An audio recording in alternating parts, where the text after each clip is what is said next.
estudantes da primeira série, tudo bem com vocês? Neste vídeo nós vamos falar sobre o gênero editorial. Eu sou a professora Nelinha de Língua Portuguesa. Antes de irmos ao conteúdo, vamos cumprimentar nossa amiga tradutora Jéssica. Oi Jéssica, tudo bem? Vamos aos conteúdos?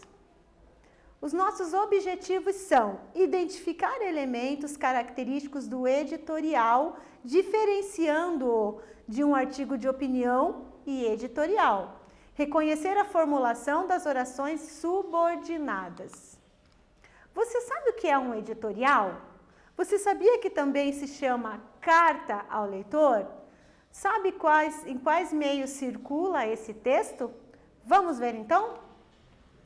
Editorial. É possível compreender o editorial como uma introdução do periódico do jornal, da revista, porém com opiniões pautadas em argumentos. Lembrando, argumentos são comprovações dos fatos, comprovações até para defender uma opinião, eu uso fatos, provas, que chamamos de argumentos.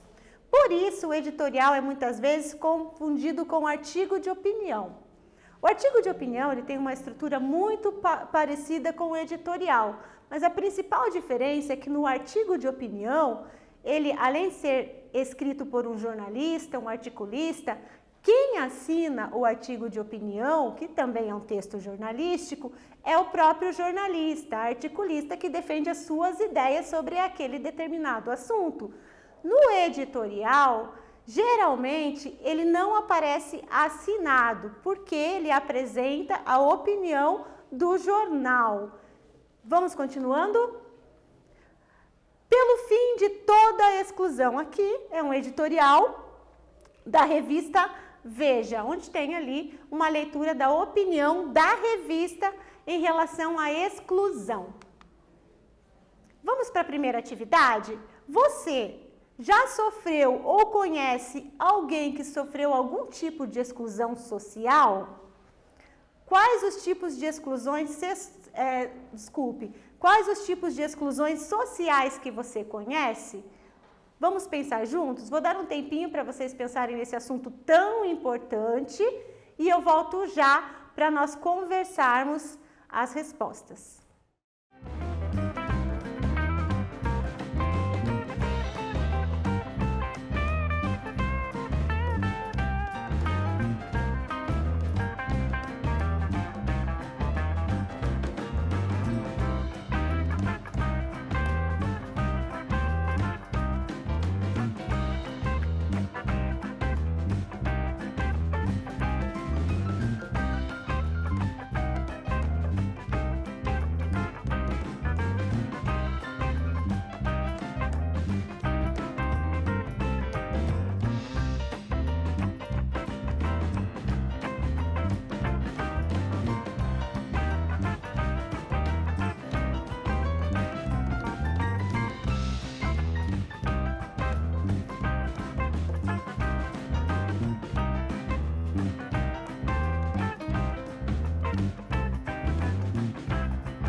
Então, conseguiu responder? Vamos refletir? Você já sofreu ou conhece alguém que sofreu algum tipo de exclusão social? Quais os tipos de exclusões sociais que você conhece?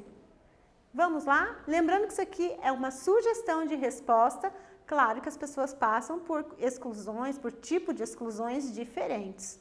Aqui, conheci pessoas com deficiência visual que tinham dificuldades de locomoção por falta de calçamento adequado, piso tátil direcional.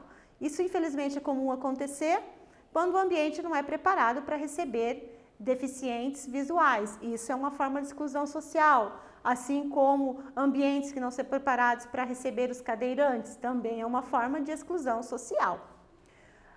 Vamos ver os tipos de exclusões sociais.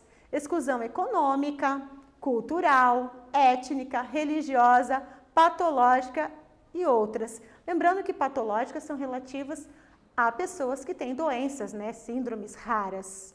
Vamos continuar? A composição de um editorial é estruturada em introdução, desenvolvimento e conclusão. Então, essa é a estrutura de um texto que chamamos de editorial. O texto é, em suma, uma apresentação do jornal ou revista, como um convite ao leitor. Por isso que muitas vezes você pode encontrar ele no jornal, na revista, como carta do leitor ou carta ao leitor, que realmente faz um convite para o leitor. Quem assina o editorial geralmente é o próprio periódico, ou seja, como eu falei anteriormente, é o ponto de vista do jornal, da revista. E quando uma pessoa o faz, ela exerce a função de editora ou editor-chefe, redatora ou redator-chefe. Vamos para a próxima atividade? Vejam essas duas manchetes. A manchete aqui de um editorial e a manchete de uma reportagem. Vamos à leitura?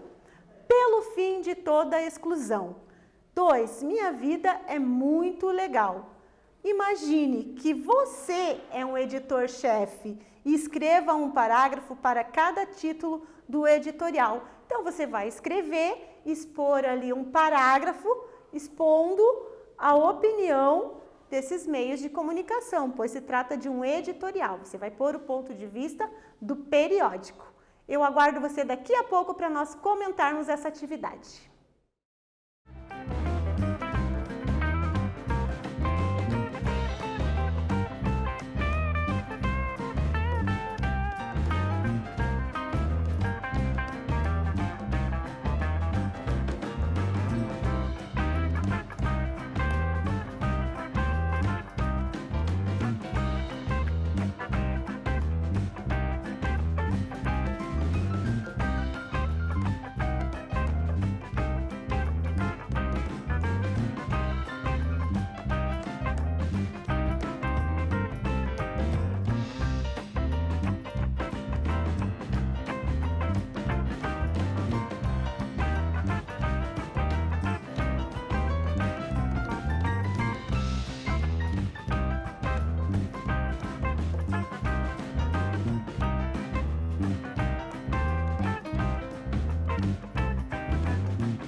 Então, refletiu bastante sobre esses temas? Vamos conversar sobre isso?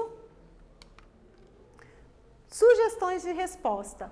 Primeiro parágrafo, que era sobre o fim da exclusão, a sugestão é a seguinte: nossa vontade é que toda forma de exclusão seja eliminada, que todas as pessoas possam viver com mais dignidade e respeito. Veja, nossa vontade. Então, ele expõe aqui uma opinião que representa um grupo, um periódico. A segunda era: minha vida é muito legal. A reportagem dessa edição, intitulada Minha Vida é Muito Legal, mostra que apesar das limitações impostas pela deficiência, o que mais está dificultando é esse período de pandemia que mantém todos afastados. Então, também apresenta aqui, como editor-chefe, uma opinião de um periódico, de um jornal. Vamos continuando? Vamos falar um pouquinho agora sobre período simples e período composto. Vamos relembrar. Período simples é aquele que é constituído apenas por uma oração, ou seja, por um verbo. Os alunos estudam muito. Nesta frase, eu apresento apenas um verbo, estudam, do verbo estudar. Portanto, eu tenho um período simples. Período composto é aquele que é constituído por mais de uma oração, ou seja, por mais de um verbo. Os alunos estudam e se dedicam todos os dias. Perceba que nessa oração eu tenho dois verbos: estudam, do verbo estudar, e se dedicam, do verbo dedicar-se. Então, aqui eu tenho um período composto. Eu tenho dois tipos de períodos compostos por coordenação e por subordinação. Os períodos compostos por coordenação são orações independentes, ou seja, elas não precisam uma da outra sintaticamente para manter a relação de sentido. As orações subordinadas são diferentes, elas mantêm o sentido ali, elas precisam sintaticamente uma da outra para completar o seu sentido. E elas podem ser substantivas, podem ser adjetivas e podem ser também adverbiais. Vamos para as orações subordinadas substantivas. Nós temos 6 classificações de orações subordinadas substantivas: as subjetivas, as predicativas, as completivas nominais, as objetivas diretas, as objetivas indiretas e as apositivas. Continuando a leitura. Imunidade e coronavírus. É possível pegar Covid-19 mais de uma vez? Esta e outras questões ainda sem resposta. Sistema imunológico está no centro de algumas questões mais importantes sobre o coronavírus. Oração subordinada substantiva, subjetiva, é aquela que exerce função de sujeito em relação à oração principal. Observe esta frase: é possível pegar Covid-19 mais de uma vez. Perceba que o sujeito está na outra oração. Quando eu trabalho com oração subordinada substantiva, eu tenho uma oração que eu chamo de principal e a outra oração que eu chamo de oração subordinada. Perceba que o sujeito está na oração subordinada, então tem função de sujeito da primeira oração. Portanto, a segunda oração aqui eu tenho uma oração subordinada substantiva subjetiva. Importante lembrarmos que não usamos vírgulas, usamos vírgulas entre as orações subordinadas substantivas. Vamos aos períodos? Observe a transformação da oração 1, que é um período simples, em 2, período composto. Vamos lá. Em 1, a contaminação da Covid-19 mais de uma vez é possível? Perceba que eu tenho apenas um verbo, do verbo ser, portanto eu tenho um período simples. Em 2, houve uma transformação. Perceba, é possível se contaminar com a Covid-19 mais de uma vez? Então, eu introduzi 2 verbos, do verbo ser, e o substantivo contaminação virou o verbo contaminar. Tenho 2 verbos, portanto, tenho um período composto. Vamos à terceira atividade? Com base na manchete do texto sobre Covid-19, produza um parágrafo de um editorial, usando as frases sugeridas e que são períodos compostos por subordinação. Todas essas frases aqui apresentam períodos compostos por subordinação. Vamos a elas? É importante que todos se cuidem. É necessário que você lave as mãos. É imprescindível que você use máscara. Vamos ao parágrafo, então? Não esqueça de utilizar todos esses períodos no seu parágrafo. Eu volto já comentando a sua resposta.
vamos comentar a sua resposta? A sugestão aqui. Neste momento tão crítico da pandemia, é importante que todos se cuidem. Nosso jornal convida a todos a lerem a matéria especial sobre a pandemia e quem puder, fique em casa. Não se esqueça de que, se precisar sair, é necessário que você lave as mãos e é imprescindível que você use máscara. Observe que eu usei todos os períodos aqui em um texto de orientação muito importante. Vamos lá? O que aprendemos nessa aula? Que o editorial faz parte da esfera jornalística e é composto por introdução, desenvolvimento e conclusão. A diferença principal entre o artigo de opinião e editorial está em quem assina. As orações subordinadas são orações dependentes, As orações subordinadas substantivas são introduzidas principalmente pelas conjunções que e se. Nesse vídeo nós falamos sobre o editorial e sobre o período composto por subordinação. Espero que vocês tenham gostado. Até breve!